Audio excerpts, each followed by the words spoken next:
Assalamualaikum dan salam bahagia. Kita bersama lagi dalam ruang bicara malam Jumaat dan sesungguhnya lah satu lagi topik yang cukup bersesuaian dengan situasi semasa sebenarnya telah pun kita pilih dan kita akan sembang-sembang berkaitan dengan topik ini bersama dengan seorang tetamu yang cukup istimewa yang sudah pun berada di studio ruang bicara ini menemani saya. Baiklah, topik yang kita pilih hari ini di ruang bicara ialah Ramadan. Jangan pergi. Dan tetamu yang sudah pun bersiap sedia bersama dengan saya, kita ingin mengucapkan jutaan terima kasih dan juga Assalamualaikum sebenarnya kepada yang berbahagia Ustaz Nushi Datuk Mahfuz, iaitu pegawai tugas-tugas khas Timbalan Menteri di Jabatan Perdana Menteri. Jadi Ustaz, apa khabar? Baik, Waalaikumsalam warahmatullahi wabarakatuh. Pertama kali Ustaz di Bernama TV ini kali pertama. Alhamdulillah. Dan macam saya katakan, ini merupakan satu topik sebenarnya yang cukup menarik sebenarnya kalau kita sembang daripada pelbagai sudut. Dan sekiranya anda ingin berkongsi pandangan dan juga pendapat berkaitan dengan isu ini, kami alu-alukan. Jadi gunakanlah dua talian studio Asia yang telah pun kami sediakan kepada anda di 0326979767 dan juga 0326979768. Dan seperti biasa jugalah anda sebenarnya boleh mengikuti kami secara live di FB dan juga di YouTube Bernama TV.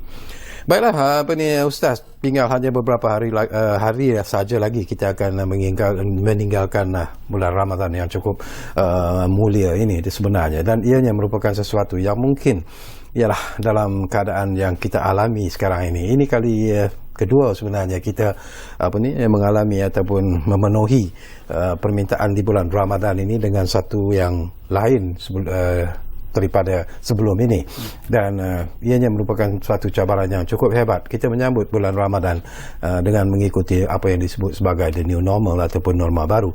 Jadi pandangan Ustaz sendiri, cabaran yang dihadapi oleh umat Islam sendiri di bulan Ramadan dan kita kaitkan dengan the new normal ini, Ustaz. Assalamualaikum warahmatullahi wabarakatuh. Waalaikumsalam. Terima kasih Datuk atas undangan, sambutan, dan alhamdulillah kita dapat berjumpa kali ini. So, berbalik kepada persoalan tadi, bagaimana kita menikmati dan menyambut Ramadan dalam suasana norma baru. Bagi saya, akhirnya yang paling penting ialah bagaimana kita melihat Ramadan itu. Contohnya, tahun lepas betul-betul punya PKP. Kita tak keluar, kita tak buat apa. Betul. Ramai yang macam, come on, tak boleh nak sambut Ramadan ni, lain macam kali ni. Saya pun sebagai seorang ustaz yang biasa dijemput ceramah apa bagai, terkurung di rumah. Tapi saya melihat itu satu yang sangat positif. For the very first time, Datuk, saya dapat tadarus dengan anak-anak 30 juzuk. Dan for the first time, bukan setakat khatam, khatam dah biasa dah sebenarnya. Saya dapat tadabbur. Sepertinya Allah menegur saya rasa. Engkau ceramah habis merata, anak kau pernah kau ceramahkan dia. Isteri pernah dengar tak apa yang kau sampaikan? So saya rasa benda ni satu yang mula-mula macam wow, pelik. Tak boleh pergi masjid, tak ada apa. Tapi alhamdulillah saya rasa bila apa yang berlaku pada tahun lepas tu banyak mengajar saya, aku selama ni sibuk keluar, anak isteri aku macam tak pernah dapat. Maka saya ambil manfaat tu, dengar sendiri bacaan anak betul-betul sebab masa banyak. Dan saya dapat berkongsi tadabbur ayat-ayat, kisah-kisah yang mana saya cerita kat luar banyak. Kali ni alhamdulillah anak-anak dari sini dapat menikmati apa yang saya biasa cerita kat luar. Itu dari aspek kekeluargaan sebenarnya. Tapi kalau kita melihat daripada aspek yang lebih luas sebenarnya Ustaz, kalau kita melihat pada masyarakat umum, masyarakat Islam khususnya, apakah mereka melihat bahawa apa yang mereka alami sekarang ini terpaksa menghadapi satu situasi kehidupan yang berbeza, sambutan bulan Ramadan yang jauh juga berbeza jika dibandingkan dengan 2 tahun yang lalu misalnya. Apakah Ustaz melihat bahawa ada sesuatu yang lebih penting sebenarnya yang mungkin harus dijiwai oleh umat Islam sendiri bila kita menyebut tentang sambutan Ramadan itu? Okey, kalau itu persoalannya, saya melihat kepada apakah hikmah ataupun apakah the ultimate goal Allah anugerahkan Ramadan kepada kita. Yang ni biasa saya buat ayat macam ni. Saya tanya public, apa pandangan tuan-tuan tentang Ramadan? Kita nak apa? What's our KPI? Bahasa tu kan, apa KPI? Kita nak achieve apa Ramadan? Maka macam-macam jawapan. Antara jawapan yang biasa kita dengar, Ustaz, saya punya target tak banyak, yang penting saya nak 5 kg kurang. Itu orang kita punya. Yang setengah pula, Ramadan ini yang ni akan sensitif.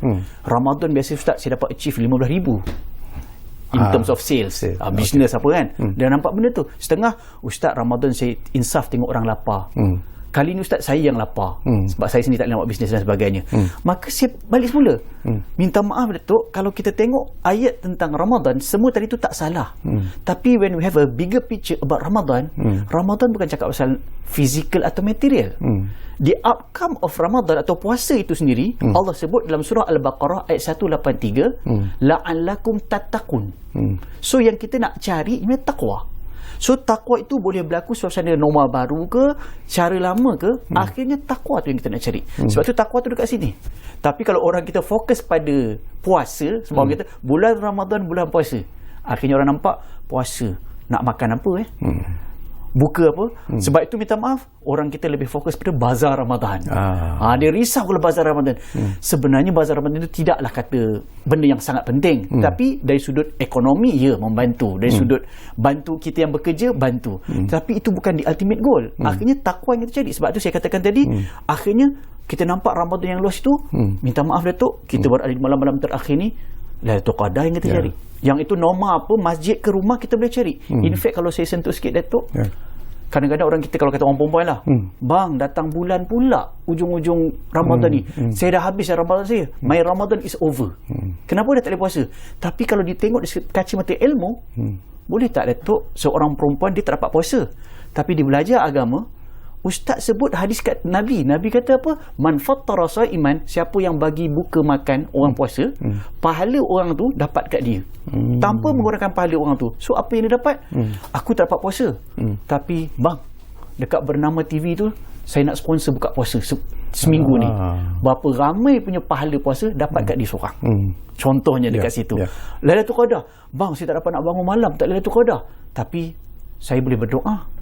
Berdoa tak mesti uzur tak uzur, saya boleh berzikir, saya boleh bertaubat, munajat, semua boleh. Akhirnya bila dia faham Ramadan yang besar, sebenarnya bukan puasa saja, hanya satu juzuk dia tak boleh buat, tapi banyak lagi. Akhirnya yang penting dia punya goal, takwa tu didapat ke tidak, mudah-mudahan. Saya nak petik daripada apa yang Ustaz Nushi sebutlah, bila kita bercakap tentang bulan Ramadan, kita bercakap tentang berpuasa itu, Ustaz ada sentuh tentang bazar Ramadan, dan ada juga pandangan di luar sana yang mengatakan bahawa yalah, apa yang berlaku seolah-olah kita menunggu sebenarnya di bulan Ramadan ini, kita menunggu bazar Ramadan itu sendiri, tetapi secara sedar ataupun tidak kita terpaksa menerima hakikat Ustaz. Kadang-kadang bazar Ramadan itu juga yang mengelirukan kita dari segi pembelanjaan, membeli makanan, kuih dan sebagainya, dan kadang-kadang berlakulah apa yang disebut sebagai pembaziran dan sebagainya. Jadi pandangan Ustaz dalam isu seperti ini, Ustaz. Sebab itu saya pegang daripada awal tadi, saya pakai apa yang Allah sebut. Minta maaf Datuk, saya melihat suasana hari ini ramai orang melihat semua benda based on their perception. Dia tengok orang yang puasa, puasa ni, contoh budak-budak tengok mak bapak, bila Ramadan tu dia pergi bazar Ramadan, pergi apa, so dia nampak yang tu besar. Tapi kalau mak bapak yang sudah menguasai tentang apa tujuan kita puasa, akhirnya nak pergi bazar tak salah, tapi membazir itu salah. Sebab kita tak nak pula macam Ustaz sampai bazar pun macam haram. Tak, isunya bukan haram tak haram, isunya ialah bazar itu bagus. Dia memberi peluang kepada orang yang tak sempat nak masak apa bagai, dan dapat makanan-makanan yang mungkin dah lama tak rasa. Cuma again, akhirnya dengan takwa yang ada kat sini, perlu ke tak, aku ni bukannya lapar sangat sebenarnya, makan sikit pun dah cukup, dah time buka. Kita pula nak on air ni mesti makan lebih kurang je pun. Tapi minta maaf, kita boleh tahan diri sampai pukul 5-6, tapi bila 6.30 tengok kat bazar, yang tu kadang-kadang takwa kita goyang kat situ. Kita boleh ikut nafsu. Yang tu jadi membazir. Termasuklah minta maaf sebut, kadang-kadang niat bagus nak bantu gelandangan apa bagai, tapi kadang-kadang di situ pun boleh berlaku kalau tidak diurus. Maka keyword yang saya nak katakan, urus diri tu, manage yourself. Nak beli bazar tak salah, tapi kalau kita gagal urus, jadi membazir, jadi sakit pun boleh jadi. Betul. Na'udzubillah. Baik, Ustaz, satu lagi isu ini pun dikaitkan juga dengan bazar Ramadan. Timbul sekarang ini kita menghadapi satu kehidupan yang baru sebenarnya, kita sebut sebagai norma baru, dan kita juga terpaksa menyesuaikan diri kita dengan SOP yang telah pun ditetapkan. Kita terpaksa mematuhi PKP yang sememangnya telah pun dikenakan dan sebagainya. Tetapi ada juga juga yang memberi pandangan dan juga pendapat Ustaz ya. Kalau di bazar Ramadan itu dibenarkan orang ramai untuk berada di sana, berkumpul, membeli belah dan sebagainya. Kenapa untuk mengerjakan ibadah di masjid itu dikawal dengan sedemikian rupa? Jadi ini pun timbul satu persoalan yang menarik jugalah di kalangan masyarakat yang mengatakan seolah-olah kerajaan tidak begitu sensitif dan juga memberi tumpuan lebih kepada tempat ibadat dan sebagainya. Okey, soalan yang sangat relevan, bagus untuk kita memberikan penjelasan. Ya. Nombor satu, di mana-mana pun perlu satu SOP yang jelas supaya masyarakat, rakyat mudah nak patuh. Sebab kita semua setuju sepakat kita sama-sama nak jaga diri kita, selamatkan negara kita daripada ancaman pandemik COVID-19. Cuma bila disebutkan tadi seolah-olah dimomokkan di masjid lain, di sini lain, yang tu saya rasa kita kena lebih cermat dan berhati-hati. Takut kita terperangkap dengan persepsi yang dibentuk. Apapun bagi saya, bila sebut tentang masjid, dengan kita punya penjarakan begitu jelas, bagi saya itu melambangkan orang Islam adalah orang yang paling mudah nak taat, nak patuh. Di tempat itu for sure 100% Muslim. Dan mudah-mudahan itulah disiplin yang kita nak jaga. Kita tak nak sebarang pintu fitnah terbuka. Contoh, cuba bayangkan, na'udzubillah, tiba-tiba di mana-mana kluster masjid surau, maka bagi saya, bila pihak urusan agama, otoritinya adalah negeri. Ini kadang-kadang orang confuse. Apalah JAKIM sikit, JAKIM dia cuba menyelaras di peringkat federal. Adapun in terms of enforcement, negeri. Sebab tu kadang-kadang orang kata, Ustaz, kami dekat Gombak ni ada yang belah Selangor, ada yang belah wilayah. Kenapa SOP tak sama? Apalah JAKIM? Tak, yang ni di bawah kuasa negeri Selangor. Yang ni di bawah wilayah persekutuan. Sebab tu bila tengok macam tu, sebenarnya apa pun bila kita nampak macam ketat sedikit, bagi saya itulah kebijaksanaan dan keberanian pihak berotoriti di negeri masing-masing. Bila diberikan kuasa kepada pihak pengurusan masjid, nazir dan sebagainya, mereka berjaga sungguh-sungguh supaya tak nak terdedah kepada sebarang pintu fitnah. Dan kita tak nak nanti tiba-tiba belum apa-apa masjid tutup. Sebab kita nak masjid mudah-mudahan terus makmur. Sebab kita percaya untuk berdepan dengan ancaman pandemik COVID-19 ini, kita perlu duduk angle. Satu, namanya sunnatullah. Sunnatullah ni kalau kita guna bahasa mudah, hukum alam. Makna kata kita kena jaga penjarakan fizikal, kita pakai face mask semua tu. Nabi tak sebut pun, Nabi tak. Ini namanya sunnatullah. Hukum alam kita kena cuba jaga. At the same time, sebagai orang Islam, ini kita percaya kepada syariatullah. Maknanya macam mana pun jaga, pakailah benda vaksin sebagai doa tetap kita panjatkan. Kalau Allah nak hilang semua. Itu kuasa Allah. Sebab tu kita nak dua-dua sudut kita jaga. Secara peribadi, saya juga nak dapat pandangan Ustaz lah. Ini pun satu isu yang penting dan menarik juga Ustaz ya. Secara peribadi, apakah Ustaz merasakan disebabkan oleh pandemik COVID-19, disebabkan oleh PKP, disebabkan oleh SOP yang telah pun ditetapkan ataupun diarahkan, apakah Ustaz melihat bahawa mereka ataupun umat Islam yang ingin mengerjakan sembahyang tarawih sebagai satu contoh, apakah Ustaz melihat bahawa ada kesan sebenarnya kepada mereka yang ingin menunaikan tarawih misalnya Ustaz, secara pribadinya pada Ustaz? Maksudnya kalau orang tu jumlah mereka yang datang ke masjid untuk mengerjakan tarawih dan sebagainya. Menarik bagi saya. Saya alhamdulillah start jadi ustaz ceramah ni start 2001, 2002 sampailah sekarang alhamdulillah. Diam dekat 20 tahun juga. Ya. Dan saya personally, sebab kami ustaz-ustaz ni dijemput untuk jadi imam, jadi tazkirah, kuliah berbagai, saya merasakan ada perubahan. Maksud saya, dulu kita duk gaduh 8-20, confirm tak sampai 8 sampai 20 hilang. Lagi-lagi towards the end macam sekarang. Masuk 10-15 Ramadan makin kurang. Tapi Datuk, saya perhatikan especially di tempat Selangor, KL, towards 2008 ke atas, saya terasa macam dah masuk 20 pun orang masih ramai. Walaupun for sure lah di mana-mana malam pertama tu memang macam melimpah, semua kata nak kena extend lagi masjid surau kan. Tapi hakikatnya bila masuk 2010, 11, 12 dia dah tak macam tu. Maknanya tidak surut macam tu. Tapi dia masih ramai. Hatta lagi kali ni sebab mereka masing-masing terasa tahun lepas tak dapat, kali ni aku nak sangat-sangat. So bila kali ni buat, saya setakat malam ni lah tak tazkirah sebab dapat kejemputan ke sini. Masya Allah, masih penuh masjid surau. Cuma satu je lah, Ingat dulu saf je rapat-rapat. Sekarang ada penjarakan. Cuma dari sudut itu saya takut satu. Generasi anak muda yang membesar dengan COVID. Dia tak nampak suasana yang meriah dulu tu dengan ramainya apa. Dia tengok-tengok dah tak pergi pun tak apa, bapak pun macam tak nama tak naik ataupun dah full capacity maka bapak tak pergi. Dia tak macam dulu, alah sunat je. Ini perkataan-perkataan yang boleh mengelirukan. Sunat je kot, walhal sebenarnya bukannya kata tak pergi tak apa, tapi mudah-mudahan kalau pergi dapat pahala. Yang itu Nabi suka, maka kita akan cuba buat. Cuma tahun lepas tengok bapak tak pergi langsung. Dia membesar dan tak nampak suasana tu kan. Tapi bapak yang bijak dibuat juga kat rumah supaya anak tu tak tinggalkan. Betul. Baik, Ustaz, seperti biasalah kita akan berehat dulu buat seketika.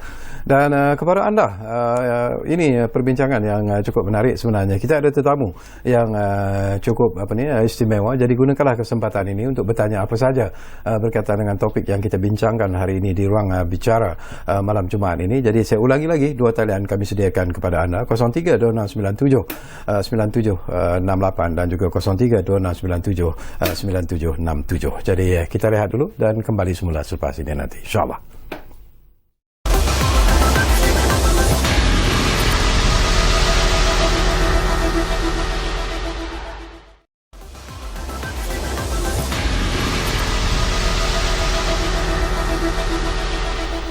Alhamdulillah, kita kembali semula ke ruang bicara malam Jumaat dan kita masih lagi bercakap tentang tajuk Ramadan Jangan Pergi, dan tentunya kita masih lagi bersama dengan tetamu yang berbahagia, Ustaz Nushi Datuk Mahfuz, iaitu pegawai tugas khas Timbalan Menteri di Jabatan Perdana Menteri. Baik, ini pun nak dapat pandangan Ustaz secara ikhlas lah. Ramai juga yang sebenarnya melihat bahawa apabila negara dilanda oleh pandemik COVID-19 ini, dikatakan bahawa kerajaan gagal sebenarnya untuk mengawal pandemik COVID-19 ini. Pelbagai alasan pelbagai perkara yang dibangkitkan bila kita bercakap tentang COVID-19 dan sebagainya. Tetapi secara umumnya, bagaimana Ustaz melihat, apakah kerajaan sebenarnya berada pada landasan yang tepat dalam usaha untuk melawan pandemik COVID-19 yang sedang melanda negara kita sekarang ini, Ustaz? Allah Akbar, power soalan ni. Cantik Datuk soalan tu. Saya melihat begini. Saya takut kalau kita terperangkap dengan persepsi yang sedang dibentuk, dengan perkataan kerajaan gagal dan sebagainya. Kalau kita boleh counter balik persoalan, di manakah kerajaan yang betul-betul berjaya menepani pandemik COVID-19? Tak ada yang betul-betul berjaya. Cuma saya percaya sebagai sebuah kerajaan yang prihatin, kerajaan cuba sebaik mungkin untuk bertolak ansur.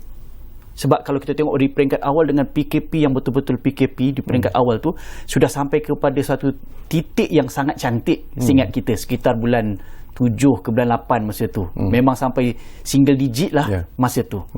Tapi kita kena sedar macam mana pengorbanan yang terpaksa diberikan oleh pihak kerajaan, berbilion-bilion terpaksa dihabiskan sebab pergerakan ekonomi sangat terbatas pada masa tu.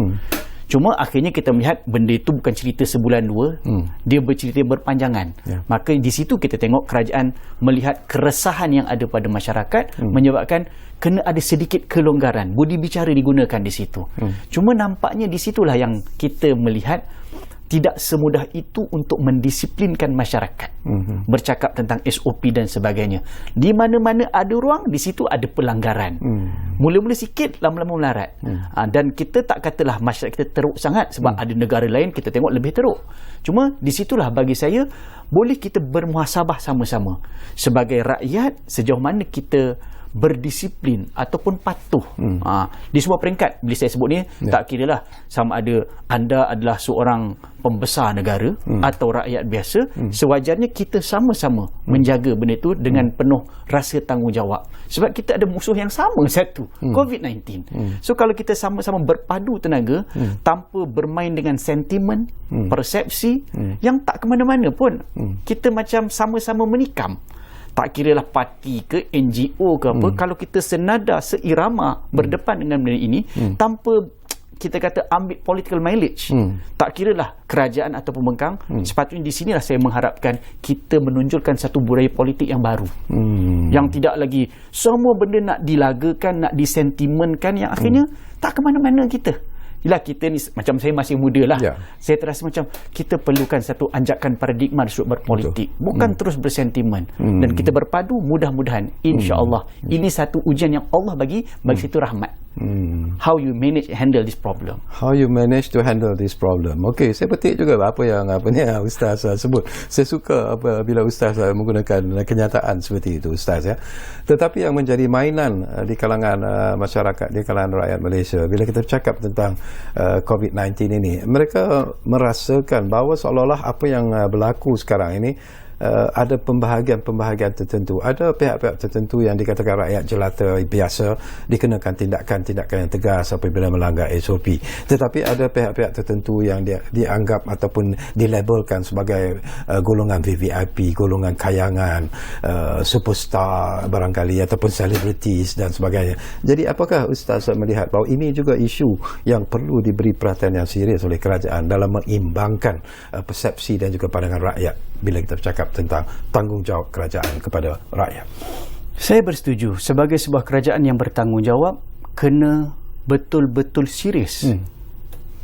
Walaupun kadang-kadang dia masih bercampur aduk dengan sentimen dan persepsi yang cuba dibentuk. Contoh, perkataan yang saya rasa macam agak menarik untuk kita bincang. Double standard. Itu perkataan yang saya straightforward je lah, Datuk. Ya, betul. Biasa orang gunakan perkataan-perkataan ni. Cuma minta maaf, Datuk, saya dari sudut itu, ya, kita tak setuju double standard. Cuma kita kena define apa maksud double standard tu. Adakah bila pihak penguat kuasa kenakan kepada rakyat, macam kita ni rakyat kena, rakyat biasa kena, adakah langsung tak diberi bicara? Saya yakin banyak yang diberikan berbicara. Cuma yang tu tak ada siapa highlight. Tapi bila kena sekali, viral. Yang tu yang orang nak. Macam kita punya bual bicara ni lah. Kalau saya cakap secara skema, tak ada satu petik. Cuba saya buat satu yang boom, yang 2 saat macam kita, yang tu lah yang akan highlight sampai kiamat. Yang 20% minit tu orang tak dengar. So saya takut itu permainan yang berlaku. Contoh sebut double standard. Saya masuk bernama TV ni, dapat parking special. Ini tak sepatut. Saya rakyat jelata, tak patut diberikan begitu. Tapi itulah benda-benda sebagai imam. Kenapa imam ada setempat kat depan seorang-seorang? Sepatutnya sama. Sebab saya takut gini, Datuk. Benda dia, saya tak katalah mana-mana kerajaan perfect, maksum, tak ada salah. Semua ada salah.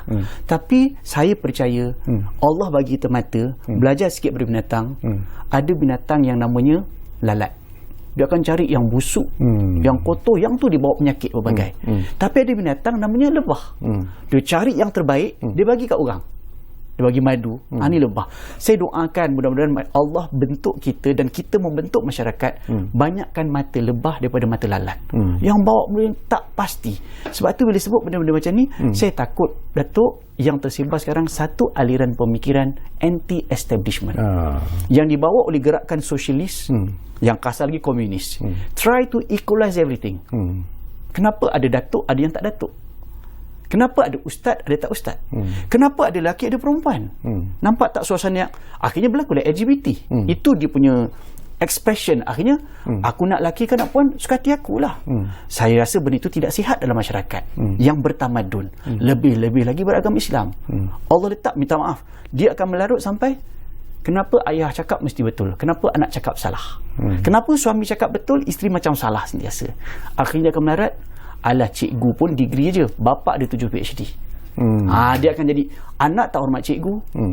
Termasuklah minta maaf, Datuk, sampai ke peringkat kadang-kadang ada ustaz lebih doktor daripada doktor. Ada doktor lebih ustaz daripada ustaz. Sebab try to equalize everything. Melayu, Cina, India sama semua. Ya, asalnya sama. Tapi kita berada di Malaysia, ada sejarah yang panjang. Akhirnya kita mengiktiraf semua, tapi kita ada respect. Yang tu saya takut lacking dalam masyarakat. Maka apa yang berlaku sekarang, dia akan sampai ke peringkat yang saya takut. Persoal kenapa kena ada istana. Yang ni bahaya. Kemuncaknya, Datuk, yang paling saya takut, kenapa mesti ada Tuhan? Tuhan punya pasal aku tak boleh nak minum arak. Tuhan punya pasal aku tak boleh nak liwat. Tak boleh macam tu. Kita di dalam Ramadan, kita ajar bulan Ramadan lah bulan Al-Quran. Allah anugerah Al-Quran sebagai guidance. This you made do. Yang ni tak boleh. Cuma berbalik pada tadi, kita berdoakan mudah-mudahan kerajaan ini diberikan panduan, diberikan kekuatan untuk bertadbir dengan penuh tanggungjawab, penuh dedikasi, penuh kasih sayang, sebagaimana tagline disebut kerajaan prihatin. At the same time mudah-mudahan berlaku adil kepada semua. InsyaAllah. Baik, kita ambil Ustaz satu panggilan yang saya diberitahu sudah pun ada di talian kita sekarang ini. Baha dari Negeri Sembilan dikatakan sudah pun bersiap sedia di talian ruang bicara sekarang ini. Assalamualaikum Baha. Waalaikumsalam. Apa khabar Sarkawi? Baik, alhamdulillah. Habibi yang Maulana. Wah, malam ini nak bersongkok memang tegak lah. Terima kasih. Tapi satu je Sarkawi, saya tengok kurang satu yang tak ada Sarkawi. Tak ada Chris. Kalau Chris betul malam-malam ni kita boleh nampak kemelayuan tu, kepahlawanan tu. Kita cerita bab agama pula tu kan. Tapi tak apalah, ini saja saja saya punya pandangan. Apa khabar Ustaz? Assalamualaikum warahmatullahi wabarakatuh. Waalaikumsalam warahmatullahi wabarakatuh. Okey, saya tak mau cerita yang tinggi-tinggi sangatlah. Ni yang bawah hanya ni Ustaz kan. Okey, silakan. Saya sebagai rakyat biasa lah Ustaz kan. Saya nak tanyalah pandangan Ustaz dan juga mungkin hukum hakam dia kan. Tajuk malam ni Ramadan akan pergi. Ramadan jangan pergi. Jangan pergi. Ya. Tapi yang pergi akan kita. Ya.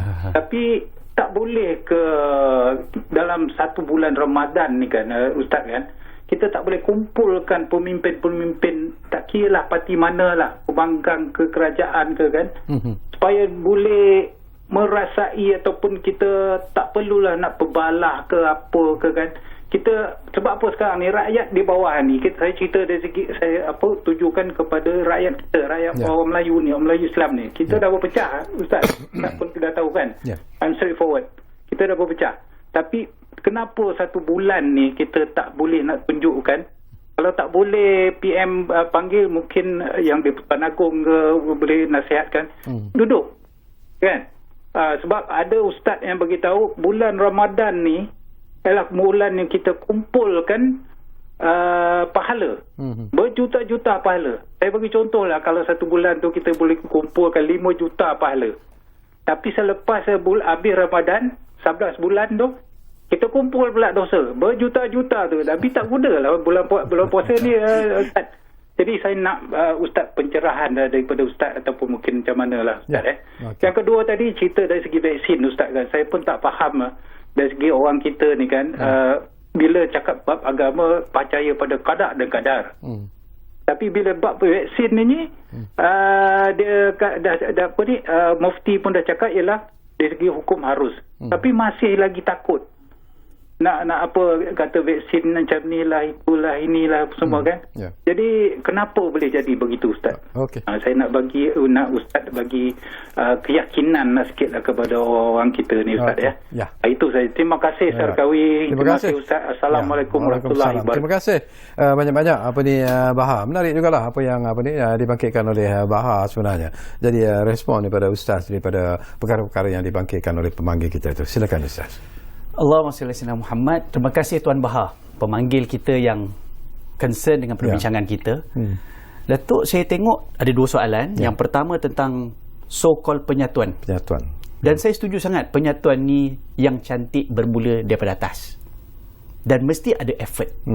Dan saya tengok usaha ke arah itu nampak ada sinar. Tapi nampak belum cukup kuat. Sebagai seorang anak muda lah saya kira diri saya ni, saya sangat-sangat mengimpikan benda-benda macam ni berlaku. Usaha tu dah ada at least. Berbanding dengan yang dulu-dulu macam ya Allah, Melayu sama Melayu, Islam sama Islam, macam tak nampak sinar. Sekarang ni dah ada. Tapi macam mana again nak manage penyatuan itu biar betul. Saya ambil pendekatan, minta maaf kalau saya panjang sikit. Tak apa. Tengok ayat 185 surah Al-Baqarah tentang Ramadan. Kalau Datuk perasan, dalam Al-Quran, nama-nama bulan Ramadan saja yang Allah sebut. Lepas tu Allah sebut, Syahrul Ramadan alladhi unzila fil Quran. Syahrul ni bulan. Ramadan itu panas. Panas. Datuk minta maaf kalau saya tanya, kalau kita KL ni panas, kita minta apa turun? Hujan. Kita minta hujan. Itu kita. Tapi Allah sepertinya memberikan sikit simbolik kepada kita, panas-panas Ramadan, Allah turunkan Al-Quran. Quran nak bagi sejuk. Masalah ekonomi, pakai Quran. Cukup-cukup dah sistem kapitalis ni. Akan ada. Itu pun sebenarnya double standard. Kapitalis yang kat atas senyum, yang kat bawah menderita. Pakai lagi apa? Masalah sosial. Takkan selesai selagi kita berkiblatkan pada barat. Allah bagi Quran. Yang ni kayangan semua daripada atas turun. Dan orang Islam kalau nak berjaya kena pakai ayat-ayat kayangan. Kalau setakat pakai Karl Marx apa, ini pemikiran manusia. Sama je. Tapi kalau nak berbeza, umat Islam tu dihormati, kena pakai ayat atas. Barulah kita berada di atas. Baru ada beza. Sebab tu kalau tengok masalah politik, jangan pakai politik barat yang sangat divide and rule. Sebab tu kita berpecah. Sedar tak sedar perpecahan ini berlaku sebab kita terperangkap dengan politik barat. Cuba tengok politik Nabi. Nabi yang asal daripada Mekah, hijrah pergi Madinah, tak ada perang, tak ada apa, jadi ketua. Dan dia satukan orang Mekah dengan Madinah. Tak kenal, disatukan. Yang dekat Madinah, dia orang luar ni Datuk. Tapi boleh satukan Aus dengan Khazraj yang bergaduh 120 tahun lebih. Ini politik Islam. Yang akhirnya bukan setakat Islam itu bersatu, tapi Nabi tunjuk satukan yang Islam itu dulu. Kemudian automatically yang bukan Islam akan respect. Bukan dipaksa-paksa. Tapi lah orang Islam boleh satu. Dan orang Islam tak paksa orang bukan Islam masuk Islam. Tapi bila ada saling hormat menghormati, respect each other, yang tu yang dekat Madinah tu Muslim minority. Tapi yang non Muslim boleh respect semua dengan cantik. So saya bersetuju dengan pandangan pemanggil kita, ajak sangat cantik. Usaha ke arah penyatuan itu kena berlaku. Dan ingat, nak berjaya, minta maaf pada pandangan peribadi saya, bukan atas nama manusia, atas nama saya, atas nama Datuk, atas nama parti. Saya percaya ayat pertama yang turun bulan nuzul Quran, ayat pertama yang Allah turunkan kepada Nabi sallallahu alaihi wasallam, Iqra. Tapi Allah ajar Nabi Iqra, baca. Apa respon Nabi bila malaikat Jibril peluk kata baca? Nabi jawab tak boleh. Mungkin kalau bagi saya, Datuk, boleh tak umat Islam di Malaysia bersatu? Mungkin jawapannya tak boleh. Tak boleh Ustaz, saya dah berapa puluh tahun Ustaz, tak boleh. Sebab kita masih jawab pakai logik. Tapi malaikat Jibril peluk, kemas lagi, baca. Nabi masih jawab, tak boleh, aku tak boleh baca. Tapi for the third time, malaikat Jibril ubah sikit, dia elaborate, panjangkan sikit. Iqra bismi rabbikal ladzi khalaq. Baca dengan nama Tuhan. Bukan baca dengan nama engkau. Kalau pakai nama engkau, itu je yang kau boleh buat. Tapi pakai nama Allah, dia yang cipta engkau. Dengan arti kata yang sedikit nakal sikit, Datuk, Muhammad, bukan Allah tak tahu kau tak mau baca. Allah yang jadikan kau tak mau baca. Sekarang yang Allah suruh. Ujiannya, kau percaya tak ke Allah? So macam tu juga bagi saya, nak bersatu bukan pakai nama manusia. Aku bersatu sebab dia seperti, tak. Kita umat Islam mulakan penyatuan ni dengan nama Allah. Kerana Allah. Mudah-mudahan kita pun bila berceramah macam ni, Datuk, kita punya matlamat bukan suruh orang kenal kita. Tapi biar mudah-mudahan orang kenal Allah. Tak kenal kita pun tak apa, tapi boleh kenal Allah Subhanahu Wa Taala. Itu poin pertama tentang penyatuan. Jawapan yang kedua tentang vaksin. Ini pun sesuatu yang penting juga sebenarnya Ustaz. Bila kita bercakap tentang vaksin ini, dan kita pun bercakap tentang program imunisasi COVID-19 di peringkat kebangsaan yang telah pun dilancarkan oleh kerajaan kita, dan ianya sudah pun mula masuk ke fasa yang kedua setakat ini. Tetapi masih lagi ada pihak-pihak yang bermain dengan isu ini dengan sedemikian rupa, Ustaz. Ada yang mengatakan mungkin mereka yang kita anggap sebagai anti-vaksin ini, kumpulan anti-vaksin ini, mengeluarkan pelbagai pandangan, pelbagai andaian, pelbagai research kononnya daripada pelbagai pihak yang mengatakan bahawa tak perlulah rakyat kita ini menerima suntikan vaksin ini dan sebagainya. Tetapi pandangan Ustaz dalam isu ini seperti apa yang dibangkitkan oleh bahas sebentar tadi, Ustaz? Okey, Datuk. Untuk respon yang ni, supaya kita masih berpegang pada tajuk, saya pakai ayat Quran tadi lagi. Makna kata, minta maaf sebut, vaksin. Saya takut anti-vaksin ini, kalau dari satu segi bagi saya lah, personally sebagai seorang manusia yang dalam dunia akademik, saya melihat second opinion ni bagus. At least sebagai check and balance. Supaya kita tak terus yakin macam kita tak buat mistake. Saya rasa benda itu positif. Cuma yang masalahnya, diorang pula yang terlebih-lebih mewawarkan sampai menimbulkan confusion dalam masyarakat. Masyarakat jadi keliru. Sebab itu bagi saya jawapan kalau saya nak kait dengan Ramadan, kalau Datuk perasan hari itu kita start puasa hari Selasa. Kan Selasa minggu pertama tu. Kenapa kita start puasa hari Selasa? Sebab kita tahu anak bulan Ramadan kelihatan. Soalannya, berapa ramai daripada rakyat Malaysia yang tengok anak bulan hari itu? Saya memang tak tengok. Saya rasa Datuk pun tak tengok. Tapi Datuk tahu tak siapa yang tengok anak bulan? Kita tak tahu pun siapa tengok anak bulan. Tapi di situ bagi saya, Islam ajar orang Islam mesti respect kepada authorities. Kita tak tahu pun siapa tengok nak bulan. Okay. Tapi kalau saya nak bawa geng anti-establishment, mau dia kata, "Alah ustaz, saya lupa pula nak anti yang ni." Tak ada orang argue. Raya minggu depan, contoh hari Khamis. Kalau geng anti-establishment ni betul-betul nak bekerja, argue lah. Korang ni tengok teropong ni Yahudi ni. Dan orang akan termakan. Sebab tu saya percaya yang SOP apa semua ni, come on, ulama kita, mufti kita bukan suka-suka buat keputusan tu, bukan terpengaruh dengan teori konspirasi dan sebagainya. Diorang bincang, diorang bahas.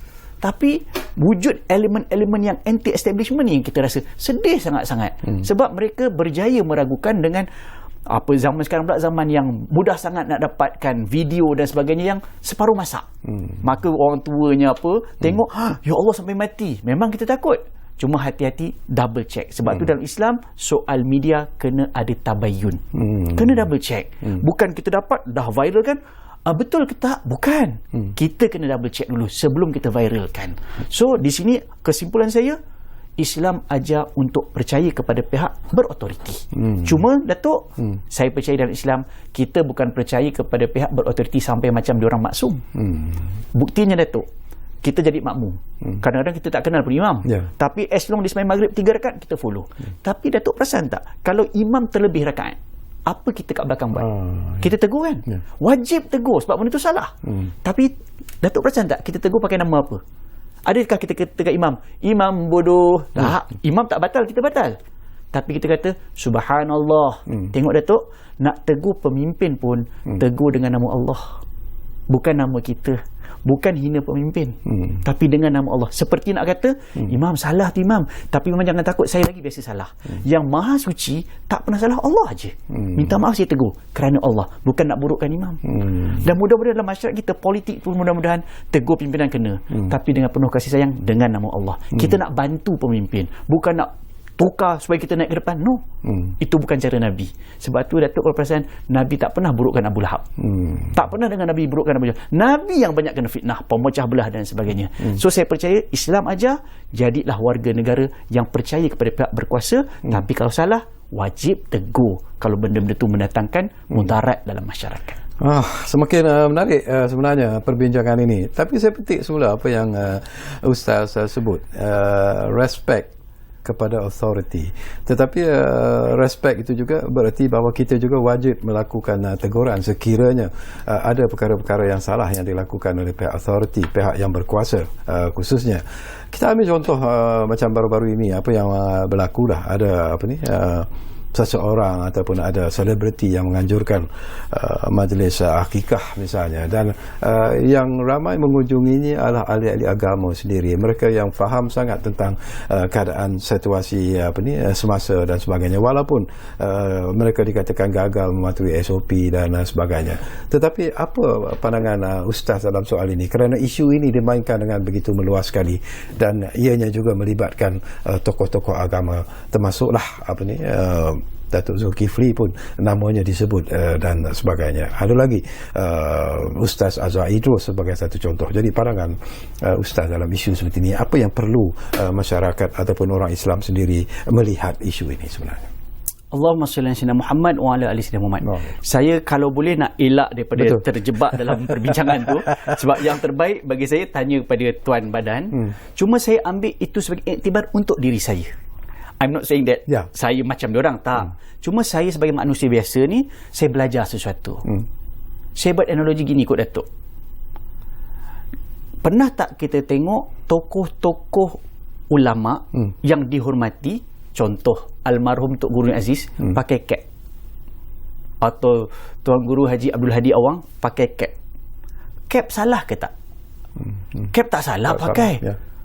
Nak tengok dia pakai songkok pun macam tak jumpa pakai songkok. Tapi tak salah. Cuma sebab mungkin ini bagi saya satu contoh. Saya tak kata yang lain tu tidak. Tapi bagi saya yang biasa-biasa saya belajar. Kadang-kadang benda itu tak salah. Tapi atas nama ilmu, atas nama kehormatan, ada satu lagi level yang kena jaga, namanya warak. Warak ni tak mesti kata orang kita kalau waraknya dia ni tunduk. Tak, warak ni dia avoid daripada sebarang pintu fitnah.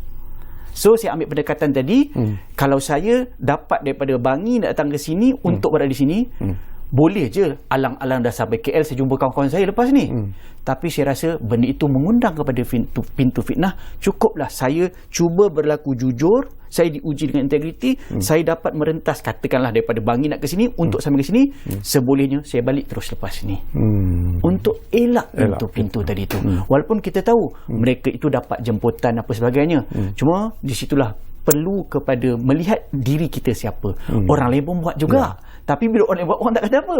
Tapi sebab kita mungkin boleh menjadi tarikan untuk pintu fitnah berlaku, yang tu yang mungkin kita tak tahu hakikat macam mana. Mungkin banyak benda baik dibuat kat situ, tapi mungkin itu mistik yang kelihatan, yang tu dibesar-besarkan. Wallahu a'lam. Itu pada pandangan situ saya belajar. Okey, kita berehat kali terakhir, Ustaz.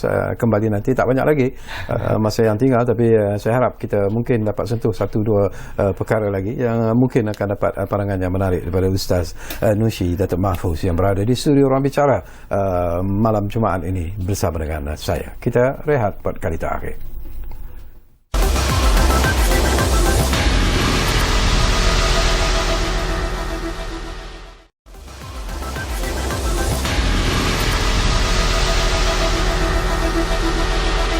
Kami cukup berterima kasih sekiranya anda masih lagi bersama kami di Ruang Bicara malam Jumaat ini, dan tentunya lah banyak isu yang telah pun kita sentuh bila kita bercakap tentang tajuk Ramadan Jangan Pergi.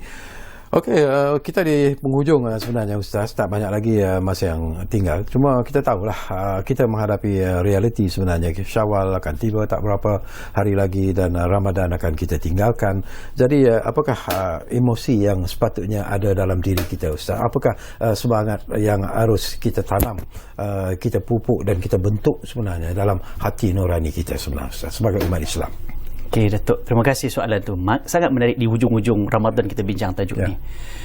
Orang kita bila cakap tentang emosi, saya takut terlajak emosi sampai hilang dia punya intellectual. Contoh, perasan tak kalau kita menyambut Syawal di pagi raya, bagaimana emosi yang biasa? Tengok cara kita takbir pun boleh menggambarkan emosi. Allahu Akbar. Siapa yang boleh menangis, yang tu paling A. Walhal kalau kita pegang balik kepada ultimate goal kenapa kita puasa, kita nak takwa. Sebab itu 30 hari ni kita generate iman kita untuk mencapai takwa ni. Sedar tak sedar, Datuk, kita pukul 5 boleh bangun pagi. Hari-hari kita dah tak payah set alarm, pukul 5 dah terjaga dah. Dengan nak sahur, akhirnya sahur 2-3 suap je. Kita boleh semayang, istighfar, apa benda bagai. Tahu dah subuh berjemaah kita. Sampailah kita boleh macam-macam. Antara benda yang kalau saya share, Datuk, perasan tak potensi kita di bulan Ramadan sangat luar biasa. Ada benda yang kita tak pernah buat ataupun macam tak pandang lah luar Ramadan, tapi kita boleh buat. Bukan baca Quran, bukan sembahyang masjid. Minta maaf saya katakan, kita dekat Malaysia ni, buah kurma atau tamar, mana dekat Malaysia? Wajib ke makan? Benda tu sunat je. Tak makan buka dengan durian pun boleh. Kalau nak kata Malaysian taste kan. Tapi bulan Ramadan keluar potensi benda yang tak ada kita import. Daripada Madinah, daripada Palestin, Iran yang kata Syiah tu kita makan juga. Nak katanya, wow, Ramadan memang kita cari yang sunat macam tu sekali. Nak kata inilah potensi kita. Sebab tu kalau Datuk perasan, habis 30 Ramadan datang 1 Syawal. 1 Syawal dipanggil apa? Idul Fitri. Rayakan fitrah kita. Fitrah kita apa? Kita memang ikut je cakap Allah. Kalau nak pakai logik, nescaya orang akan kata, Ustaz, malam ni saya nak sahur pukul 10.30 lah. Supaya saya lapar, buka, orang lain buka 7 suku, saya nak buka temori pukul 10 pula. Kenapa? Dia pakai logik, siapa paling lapar, paling banyak pahala. Nonsense. Itu tak cerdik tu. Tapi Nabi ajar siapa paling lewat sahur, siapa buka paling awal, yang tu paling banyak pahala. Inilah orang bertakwa. Dia ikut apa Nabi cakap. Dia ikut apa Allah cakap. Minta maaf, dia bukan ikut apa orang cakap. Dia tak terperangkap dengan persepsi yang dibentuk oleh masyarakat. Dia masih pegang Allah kata. Sebab tu emosi yang sepatutnya ada, Alhamdulillah ya Allah, 30 hari tahun lepas aku tak dapat pergi masjid, tahun ni aku dapat. Tahun ni aku dapat khatam. Tahun ni aku dapat tadabbur. Akhirnya Allahu Akbar, Allahu Akbar. Itu emosi yang kita patut besarkan. Walaupun tak dapat nak balik kampung juga tahun ni. Yang tu kena kontrol. Supaya akhirnya kita call mak kita, tak dapat balik kampung kan? Mama, Alhamdulillah Nusi tahun ni walaupun tak dapat balik dengan Mama, Nusi dapat buat ni dengan anak-anak macam mama ajar dulu. Kita bangga balik cerita. Baba dulu ajar Nusi ni. Kali Nusi buat dengan anak Nusi. Tukar emosi tu. Walaupun tak dapat tipu Datuk. Kita semua nak balik. Tak boleh balik. Ubah dengan apa kejayaan kita kongsi balik. Dengan orang yang ajar kita selama ni. Mudah-mudahan emosi tu terarah ikut apa yang Allah nak. Sebab kita nak pegang takwa tadi. Sebab itu kalau nak cakap tentang lapar, datang maghrib habis. Datang 1 Syawal habis. Tapi takwa tiap kali Jumaat, raya hari Khamis, Jumaat dah. Ittaqullah. Mesti kita takwa. Akhirnya takwa itulah kita nak bawa sampai kita mati. Untuk mengukuhkan takwa ini, menghadapi situasi yang kita hadapi sekarang ini.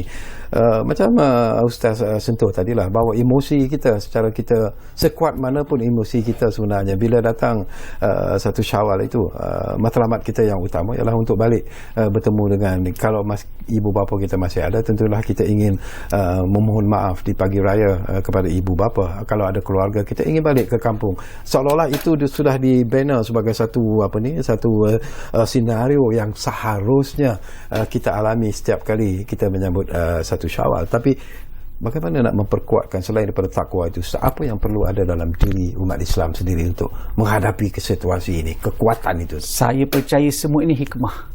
Allah seperti ajar kita break the pattern. Pattern kita bila macam tadi lah, bila puasa nampak yang besar bazar. Sampai kadang-kadang masjid tak nampak besar. Allah ajar ubah masjid lagi besar.